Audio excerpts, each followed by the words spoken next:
चूल बघून तुम्हाला समजलं असेल की आज आपला बेत जो आहे तो चुलीवरचा आहे. प्रज्ञाज रेसिपीमध्ये तुमचं सर्वांचं स्वागत आहे. आज चुलीवरचं मटण आणि मांडे असा बेत आहे. तर आपलं चुलीवर मटण शिजत आहे.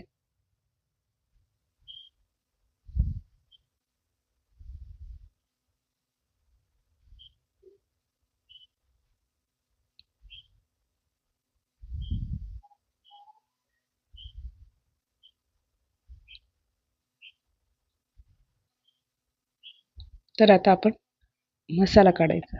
इथे बघू शकता तुम्ही कांदा भाजून घेतलाय आणि खोबरं भाजून घेतले जाळामध्येच. त्यानंतर धने, काळा मसाला, तीळ, खसखस, लाल मिरच्या हे आपल्याला तव्यावर भाजून घ्यायचे.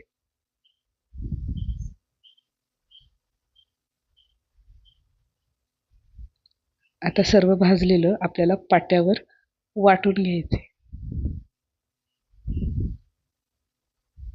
आता इथे मी मांड्याची तयारी करत आहे. मागच्या व्हिडिओमध्ये मी पीठ मळण्याचा पूर्ण व्हिडिओ टाकलेला होता. त्यामुळे मी ह्या व्हिडिओमध्ये पीठ मळण्याचा व्हिडिओ टाकलेला नाही. जे नवीन असतील बघणारे त्यांनी तो मागचा व्हिडिओ बघून घ्यावा. पोळपाटाला खाली पूर्ण तेल लावून घ्यायचं आणि हातालाही तेल लावायचं आणि अशा प्रकारे हा उंडा आपला असा लाटून घ्यायचा. तुम्ही बघू शकता पीठ किती सॉफ्ट झालेलं आहे. जे हलक्या हाताने सुद्धा ते लांबत आहे. अशा पद्धतीने हे हातावर घ्यायचे आणि हातानेच त्याला लांब करत मांडरांवर टाकायचे. याला झेलते मांडे म्हणतात.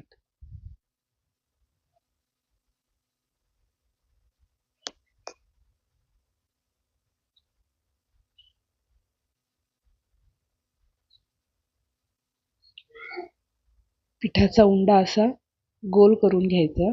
खाली पोळपाटाला भरपूर तेल लावायचं, जेणेकरून आपलं जे लाटलेलं असतं ते पोळपाटाला चिटकणार नाही.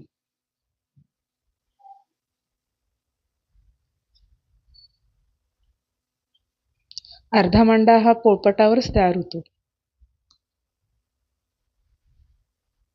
जे नवीन असतील, ज्यांना इच्छा आहे करायची, त्यांनी फक्त सुरुवातीला 2 किंवा 3 पिठाचा उंडा घेऊनच रोज प्रॅक्टिस करायची पीठ मळण्याची. एकदा का तुम्ही पीठ मळता आलं तर मांडेही येतात.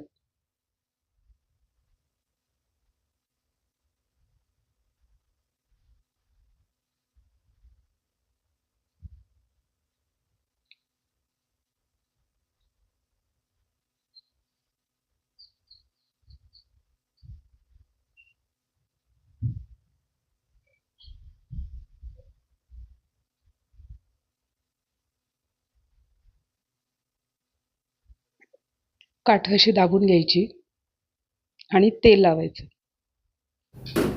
आता इथे फोडणीची तयारी होत आहे. लाल तिखट, हळद आणि घरचा गरम मसाला हा तेलात चांगला फ्राय करून घ्यायचा.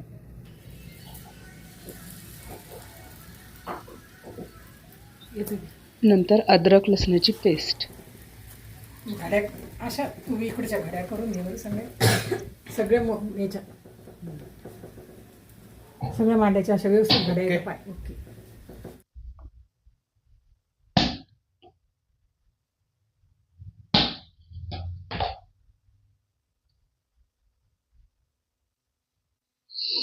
नंतर हा आपला काळा मसाला वाटलेला.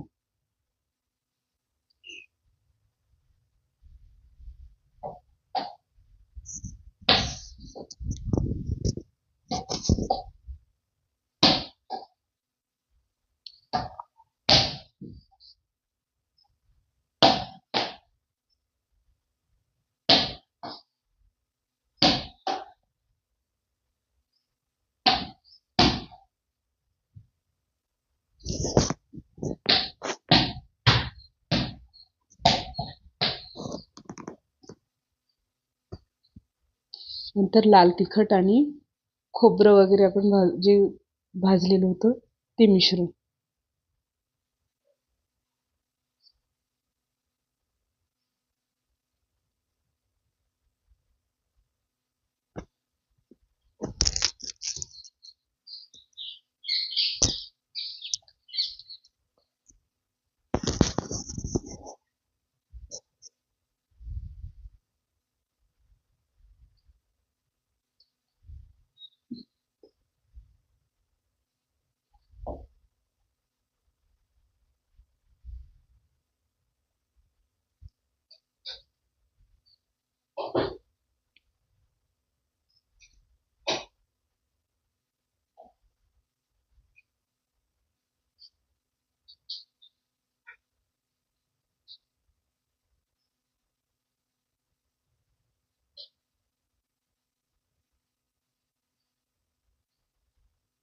मसाला हा तेलामध्ये छान फ्राय करायचा.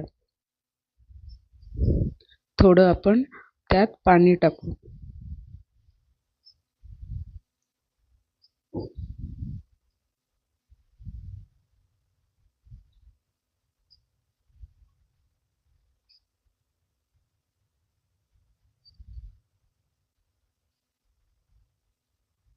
आता इथे आपलं मटण छान शिजलंय. ते आपण मसाल्यात थोडंसं त्याचं आळणी जो रस्सा असतो ना, तो आपण मसाल्यामध्ये छान होईपर्यंत हे करायचे. नंतर मटण ॲड करायचे.